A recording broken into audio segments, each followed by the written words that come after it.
In this session, we're going to look at photography and how photography can be used in literacy, in science, and you're going to become familiar with the Everyone Can Create project guides from Apple, and we're going to show you how to get started with markup.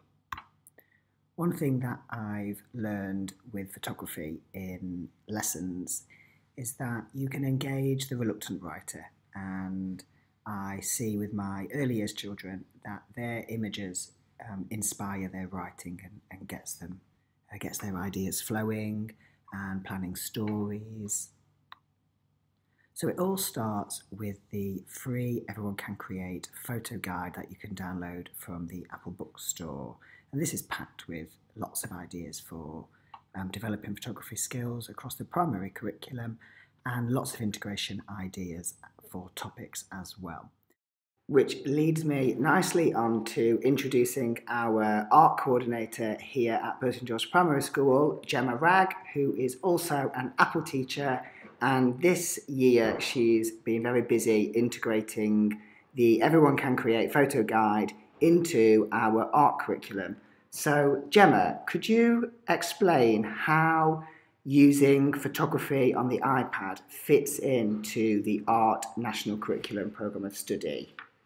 Yes, so on the art curriculum, we are now required to deliver photography, particularly looking at how we can teach the children to frame an image, to make sure the image is in focus. Can they zoom in? Can they zoom out? Can they crop pictures? So within the art side of things, we can look at the practical skills.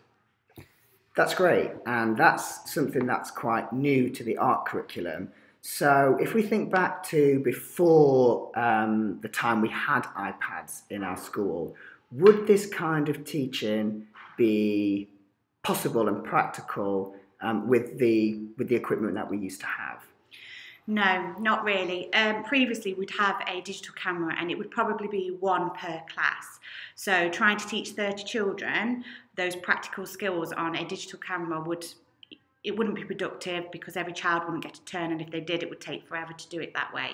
So this way, they each get their own iPad and they can have a go at those skills individually or in small groups. That's great, and I think as well with that mobile device, they're able to take the iPad out on location and shoot and capture the images there and start to practice those art skills of framing and cropping and editing that image on location, which I think is really powerful and something we haven't been able to do before. Do you agree? Yeah, that's correct. And it can also build in with the different kind of art that we're covering. So if we're looking at landscapes, like you say, we can take the iPads out onto location and get some shots of landscapes to build on the type of art that they are currently learning about. That's great, and I know that in the Everyone Can Create project guide for photography, there is a whole project there on taking landscapes and taking portraits as well. And I know you've been very busy making sure that our new art curriculum links to those projects as well. Thank you very much for your time, Gemma. It's great work that you're doing. Thank you for sharing with us. That's brilliant. Thank you. So next we're going to take a look at photography that starts in the early years, and I'll show you some examples of children's work and the things that we do with photography in English and science as well, and how they apply these art skills to these other curriculum areas, and then you'll get to see how you can do the same with iPad in your school and classrooms.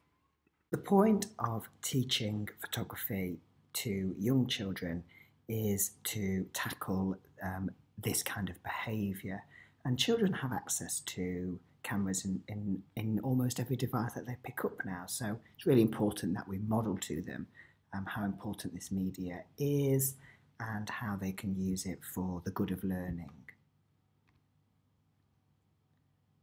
This is what we want children to behave like when they're using cameras, to be taking a close look at the world around them and creating something that's meaningful to them. And here's some examples of the kind of photographs that children in my class have taken. So photography feeds into literacy, and children can write about the images. So this is writing some evaluations of each other's photographs in a gallery which we display in the classroom, which looks like this. But photography can also be part of a science curriculum where we look at the impact of weather and seasons.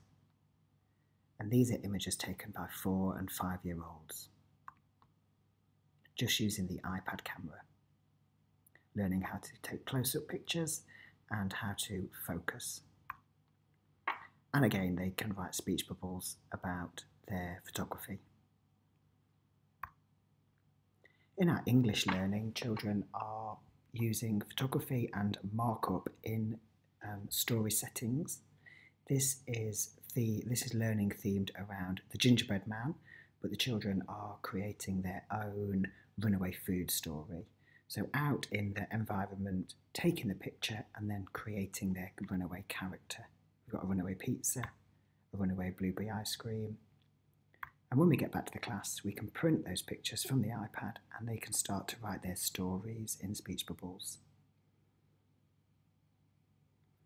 So now I'm going to show you how to use markup.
Head over to the Apple Teacher Learning Centre now, where you can learn some photography basics in the iPad module and learn how to use markup.